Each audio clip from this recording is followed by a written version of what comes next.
नमस्कार दोस्तों, स्वागत है आपका अपने चैनल पर। आज हम करने वाले हैं यूपी टेट हिंदी व्याकरण का महत्वपूर्ण एमसीक्यू जो प्रीवियस ईयर पैटर्न पर आधारित है। वीडियो को दोस्तों पूरा जरूर देखिएगा क्योंकि ये प्रश्न बार बार एग्जाम में पूछे गए। तो चलिए वीडियो को स्टार्ट करते हैं। आज का हमारा पहला प्रश्न है, रोला किस प्रकार का छंद होता है। रोला किस प्रकार का छंद होता है? मात्रिक है, वर्णिक है, मुक्तक है, गीतिका है। तो आपको बताना कौन सा होगा। तो रोला हमारा क्या होता है? मात्रिक छंद होता है क्योंकि इससे मात्राओं का गणना की जाती है। क्वेश्चन में जो फर्स्ट है उसका आंसर हमारा ऐसे ही होगा।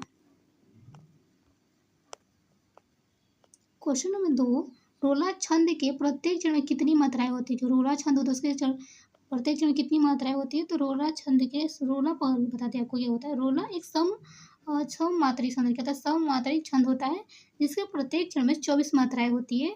11 और 13 पे यति होता है। 11 और 13 पे यति और प्रत्येक चरण के अंत में 2 गुरु 2 लघु होते हैं। ठीक है, तो रोला छंद के प्रत्येक चरण में कितने 24 मात्राएं होती है। 11 और 13 पर क्या यति होता है। क्वेश्चन में जो 2 है उसका आंसर हमारा क्या होगा, ऐसे ही होगा। क्वेश्चन नंबर 3, सोरठा छंद का मात्रा क्रम क्या है। सोरठा छंद का जो मात्रा क्रम कौन सा होता है।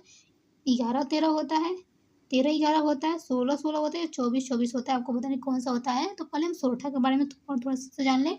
सोरठा क्या होता है।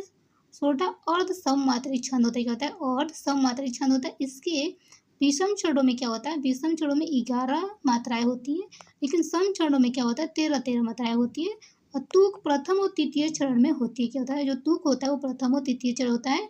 यह क्या होता है? दोहा का उल्टा होता है। क्या होता है? दोहा का उल्टा होता है। सोरठा दोहा का क्या होता है? उल्टा होता है। तो क्वेश्चन नंबर जो 3 है उसका आंसर क्या होगा। तो 3 का आंसर हमारा बी सही होगा। कि आपको पता है कि विषम चरणों में तो 11 पहले और तीसरे चरण में क्या 11 11 मात्राएं होगी, लेकिन दूसरे और चौथे चरण में 13 मात्राएं होगी। ठीक है, तो क्वेश्चन नंबर 3 का आंसर हमारा बी सही होगा। क्वेश्चन नंबर 4, दोहा छंद का मात्रा क्रम क्या है। दोहा छंद का मात्रा क्रम क्या है। 13 11 होता है, 11 13 होता है, 16 16 होता है, 24 24 होता है। आपको बताएं कौन सा होता है। दोहा दोहा होता है कि उसके बारे में थोड़ा समझ लें। दोहा मात्रिक और सम छंद होता है। क्या होता है? दोहा और सम मात्रिक छंद होता है।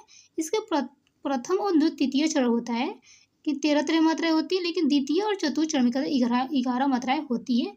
यति चरण के अंत में होती है। ठीक है, यति क्या होता है? चरण के अंत में होती है। क्वेश्चन नंबर जो 4 है उस आंसर कौन सा होगा। तो आंसर इसका बी सही होगा क्योंकि इसके में बी सही होगा। तो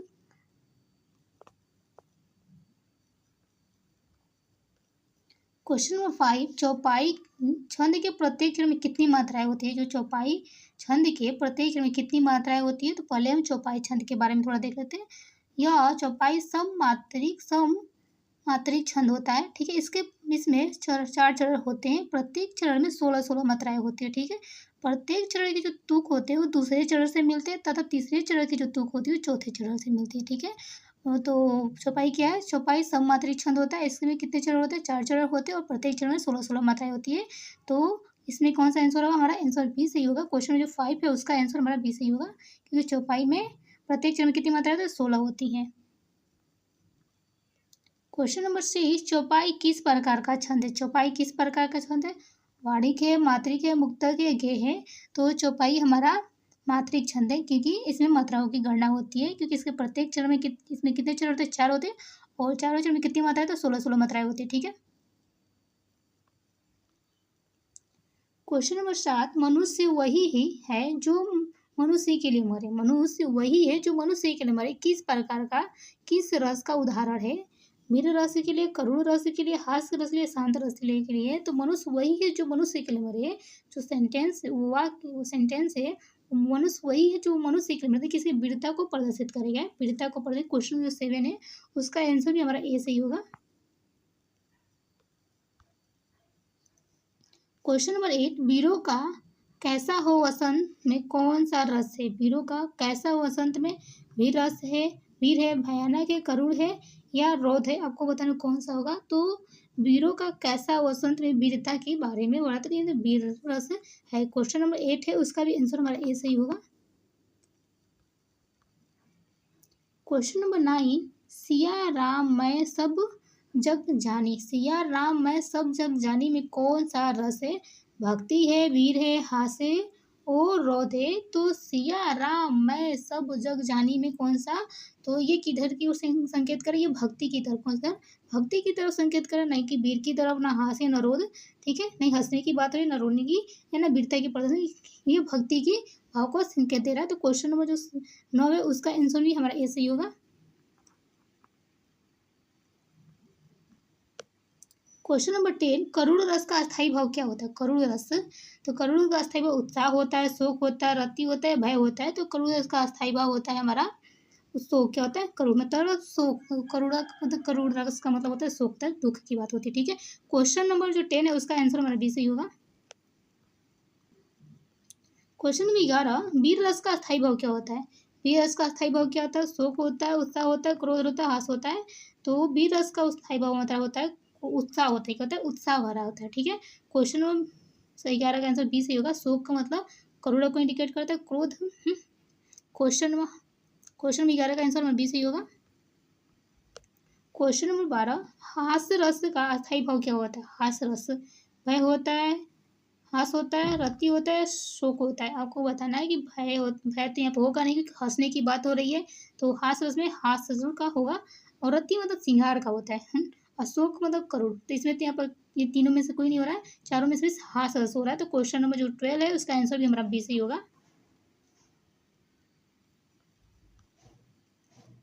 क्वेश्चन नंबर 13, भयानक रस का अस्थायी भाव क्या होता है, भयानक रस का अस्थायी भाव क्रोध होता है, भय होता है, उत्साह होता है, हास होता है।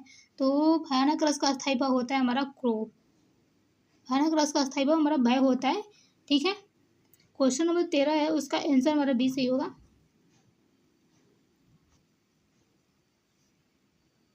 क्वेश्चन नंबर 14, रोध रस का अस्थायी भाव क्या होता है, शोक है, क्रोध होता है, हास होता है, रति होता है। तो रोध रस का अस्थायी भाव होता है हमारा क्रोध, क्या होता है, क्रोध। क्वेश्चन नंबर 14 है उसका आंसर हमारा बी सही होगा।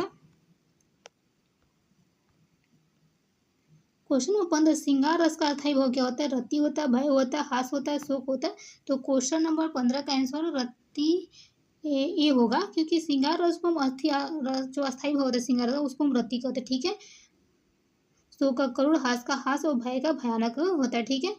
भयानक किसका अस्थायी भाव है, भय का, ठीक है। क्वेश्चन नंबर जो 15 है उसका भी आंसर हमारा ए सही होगा। श्रृंगार का अस्थायी भाव क्या होता है, रति होती है। क्वेश्चन नंबर 16, राम लक्ष्मण कौन सा समास है, राम लक्ष्मण में कौन सा समास है, द्वंद्व है, क्रमधारय है, तत्पुरुष है, या बहुब्रिय है। तो राम और लक्ष्मण मतलब इसको हम ऐसे पढ़ेंगे, राम और लक्ष्मण, हाँ डैश करके लिखा है। तो राम और लक्ष्मण जहाँ पर होता है वहाँ पे क्या होता है, द्वंद्व समास होता है। क्वेश्चन जो 16 है उसका आंसर हमारा ए सही होगा। क्वेश्चन नंबर 17, नील कमल में कौन सा समास है, द्विगु है, क्रमधारय है, अव्ययी भाव है, या बहुब्रिय है। तो आपको पता है कि पहला पद विशेषता विशेष और दूसरा पद संख्या हो, जिसकी आपको पता है विशेष, तो क्या होता है कि पहला पद विशेष और दूसरा पद संज्ञा, तो क्या करता है, कमल कैसा है, कमल नीला है, नीला कमल हो कि कमल की क्या विशेषता बताया जाता है, तो विशेषता बताया जाता है, तो क्रमधारय समास है, यही क्रम जो कमल है उसकी विशेषता बताए, कमल कैसा है, नीला है, उसकी कमल की विशेषता बताए, तो कौन सा समास, क्रमधारय समास। क्वेश्चन जो 17 है उसका आंसर हमारा बी सही होगा। क्वेश्चन नंबर 18, दिन रात कौन सा समास है, दिन और रात कौन सा समास है, द्वंद्व है, तत्पुरुष है, क्रमधारय है, या बहुब्रिय है। तो दिन और रात क्या बोलेंगे, दिन और रात बोलते हैं। तो आपको पता है जहाँ पे और यूज होता है वहाँ पे द्वंद्व समास होता है, ठीक है। क्वेश्चन जो 18 है उसका आंसर हमारा ए सही होगा।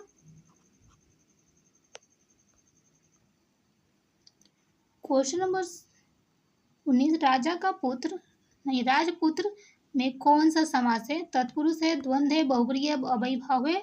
तो राजपुत्र में कौन सा समास होता है, जब इसका हम समास विग्रह करेंगे तो राजा का पुत्र, राजा का पुत्र कौन कौन सा समास, राजा का पुत्र, जब इसका हम समास विग्रह कैसे पढ़ेंगे, राजा का पुत्र।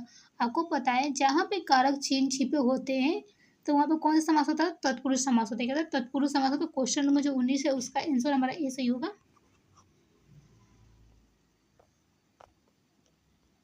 क्वेश्चन नंबर 20, प्रतिदिन में कौन सा समास है, अव्ययी भाव है, तत्पुरुष है, द्विगु है, क्रमधारय है। आपको बताना कौन सा समास होगा। तो प्रतिदिन में कौन सा समास होगा, अव्ययी भाव हो, तत्पुरुष होगा, द्विगु या क्रमधारय होगा तो आपको पता है। तो अव्ययीभाव में यहाँ पे अव्ययीभाव समास होगा। आपको पता है अव्ययीभाव समास में पहला पद क्या होता है, प्रधान होता है। क्या होता है, पहला पद प्रधान होता है। यहाँ पे क्या होगा, प्रतिदिन, प्रतिदिन इसका समास क्या होता है, प्रत्येक दिन होगा। क्या होगा, प्रत्येक दिन। ठीक है, प्रतिदिन मतलब दिन दिन क्या होता है, दिनों दिन होगा। ठीक है, क्वेश्चन में जो 20 है उसका आंसर हमारा ए सही होगा। ठीक है, यहाँ पे पहला दिन क्या, पहला पद क्या प्रधान है। ठीक है, ये सही होगा यहाँ पे आंसर।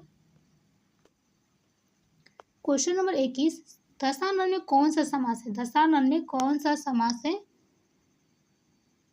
दशानन में कौन सा समास है, बहुव्रीहि है, क्रमधारय है, द्वंद्व है या अव्ययीभाव है। आपको बताना है कि दशानन में कौन सा समास होगा। तो दशानन में हमारा दशानन, दस है जिसके आनंद, दस है जिसके आनंद में कौन सा समास, दस है जिसके आनंद, ये किसको क्या होता है, बहुव्रीहि समास में क्या होता है, यहाँ पे बहुव्रीहि समास होगा क्योंकि वो बहुव्रीहि समास में क्या होता है, दोनों पद अप्रधान होते हैं, किसी तीसरे को इंडिकेट कर दिया, दोनों पद अप्रधान है किसी तीसरे को। यहाँ पे क्या, दशानन, दस है जिसके आनंद। ठीक है, यहाँ पे क्या होगा, क्वेश्चन में जो 21 है उसका आंसर हमारा ए सही होगा। क्वेश्चन नंबर 22, रस सिद्धांत के प्रवर्तक कौन है। रस सिद्धांत के प्रवर्तक भरत मुनि है, कालिदास जी, तुलसीदास जी, प्रेमचंद है। तो रस सिद्धांत के प्रवर्तक हमारे भरत मुनि को माना है। क्वेश्चन जो 22 है उसका आंसर हमारा ए सही होगा। क्वेश्चन नंबर 23, हिंदी में मुख्य रसों की संख्या कितनी मानी जाती है। 7, 8, 9, 10 कितनी मानी जाती है। तो क्वेश्चन में 23 का आंसर सी है। हिंदी में मुख्य रसों की संख्या 9 मानी जाती है। क्वेश्चन नंबर 24, छंद का संबंध किससे होता है। मात्रा से, रस से, अलंकार से, कारक से। तो छंद का जो संबंध होता है वो मात्रा से होता है। ठीक है, क्वेश्चन नंबर 24 है उसका आंसर हमारा ए सही होगा। क्वेश्चन नंबर 25, चौपाई छंद में कुल कितने चरण होते हैं। 2 होते हैं, 4 होते हैं, 6 होते हैं, 8 होते हैं। तो चौपाई छंद में क्या होता है, 4 चरण होते हैं और प्रत्येक चरण में कितनी मात्राएं होती है, 16 मात्राएं, 16 मात्राएं होती है। ठीक है, क्वेश्चन नंबर 26, सोरठा छंद किसका उल्टा होता है। रोला का, चौपाई का, दोहा का या कुंडलिया का। तो सोरठा छंद दोहा का क्या होता है, उल्टा होता है। क्वेश्चन 26 है उसका आंसर सी सही होगा। क्वेश्चन नंबर 27, हरि बिन रहो न जाए, हरि बिन रहो न जाए में कौन सा रस है। भक्ति रस है, वीर है, हास रस है, क्रोध रस है। तो हरि के बिना, भगवान के बिना रहा भी न जाए तो कौन से यहाँ पे प्रदर्शित करा है, यहाँ पे भक्ति रस का प्रदर्शित। क्वेश्चन नंबर 27 है उसका आंसर हमारा ये सही होगा। क्वेश्चन नंबर 28, रण बीज चौकड़ी, रण बीज चौकड़ी भरकर, भर भर कर, रण बीज चौकड़ी भर भर में कौन सा रस है। वीर है, करुण है, शांत है, हास है। रण के बीच क्या होता है, मैदान में रण के बीच चौकड़ी भर भर का होता है। यहाँ पे कौन सा रस इंडिकेट हो रहा है, तो यहाँ पे हमारा वीर रस को इंडिकेट कर। क्वेश्चन जो 28 है उसका आंसर हमारा ऐसे ही होगा। क्वेश्चन नंबर 29, मधुर मधुर मधुर मधुर मेरे दीप जले, मधुर मधुर मेरे दीपक जले में कौन सा रस है। मधुर मधुर मेरे दीपक जले में श्रृंगार है, क्रोध है, भयानक है या वीर है। तो यहाँ पे क्या हो रहा है, मधुर मधुर में दीपक जले तो खुशी का प्रतीक हो रहा है। क्या है, खुशी का, और खुशी में कोई सब श्रृंगार करते खुश होते हैं। तो क्वेश्चन मधुर मधुर मेरे दीपक जले में कौन सा होगा, यहाँ पे श्रृंगार रस का बात हो रही है। क्वेश्चन जो 29 है उसका आंसर हमारा ए सही होगा। क्वेश्चन नंबर 30, चौपाई छंद का प्रसिद्ध प्रयोग किस ग्रंथ में हुआ है।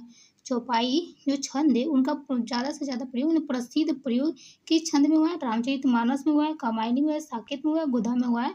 तो चौपाई छंद का प्रयोग हमारे रामचरितमानस में ज़्यादा से ज़्यादा हुआ है। तो क्वेश्चन जो 30 है उसका आंसर हमारा ए सही होगा। दोस्तों वीडियो कैसी लगी, वीडियो अच्छी लगी तो प्लीज़ वीडियो को लाइक, चैनल को सब्सक्राइब और साथ में अपने दोस्तों को शेयर कर दीजिए।